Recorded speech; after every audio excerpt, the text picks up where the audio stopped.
রাধে রাধে, সবাই কেমন আছো? আশা করেছি সবাই অনেক ভালো আছো এবং আমি অনেক ভালো আছি রাধারানীর কৃপায়।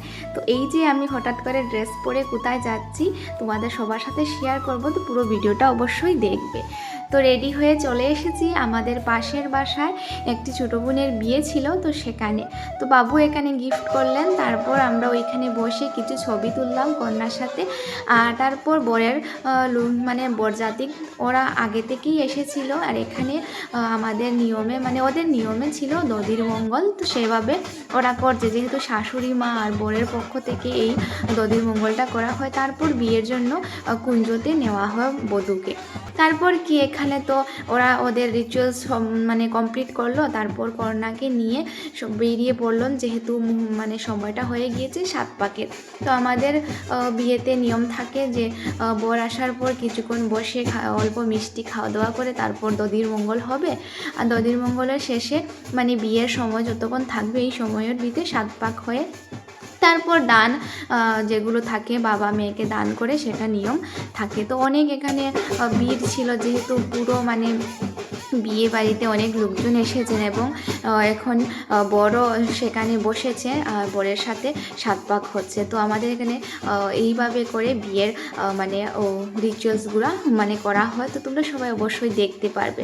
আর সেটা তো ছিল মানে আমাদের পাশের বাসায়, তাই আমরাও চলে গিয়েছিলাম অনেক তাড়াহুড়ো করে। তারপর গিয়ে দেখি বরের বরযাত্রীরা ওরা আগে থেকেই মানে এসে গিয়েছিল। তারপর কি সেখানে বিয়ের মুহূর্ত তোমাদের সবার সাথে শেয়ার করছি। এরপরে লাস্টে আমি পুরো প্যান্ডেলটা তোমাদের সবার সাথে শেয়ার করবো, যেহেতু প্রথমে গিয়েই মানে অনেকটাই লেট হয়ে গিয়েছিল, তার জন্য বিয়ের প্যান্ডেলটা পুরো মানে প্রথম থেকে শেয়ার করতে পারিনি। তারপর আমি শেষে অবশ্যই শেয়ার করব। তো এখানে এই যে নিয়ম অনুযায়ী 7 বার মানে কন্যা 7 পাক করবে এবং বরকে এসে প্রণাম করবে। আর শেষের দিকে বর বধূ দুজন মালা বদল করবেন। এইভাবে করে এই যে 7 পাকের মানে নিয়মটা থাকে সেটা সমাপন হবে।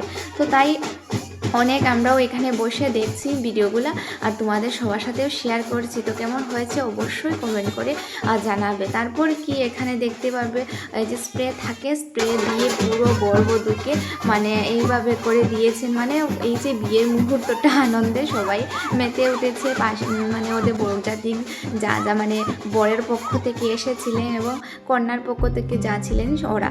তো তারপর কি 7 পাক তো সমাপন হয়ে গিয়েছিল, তারপর দানেও বসে গিয়েছেন।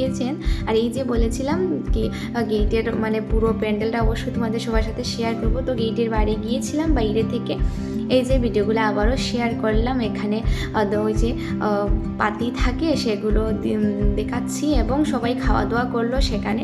তো আমরাও খেয়ে দিয়ে তারপর রাত্রে প্রায় 10টার মধ্যে ঘরে চলে এসেছিলাম। তো এই বিয়েবাড়ির ভিডিও তোমাদের সবার সাথে শেয়ার করলাম। তো কেমন হয়েছে অবশ্যই কমেন্ট করে জানাবে। আর তারপর তো পাশেই ছিল, তো বাবুর সাথে আমি ঘরে চলে এসেছি। আজকের জন্য অতটুকু। সবাই ভালো থাকো, সুস্থ থাকো। আর আমাকে এই ড্রেসে কেমন লাগছে অবশ্যই কমেন্ট করে জানাবে। Bye bye.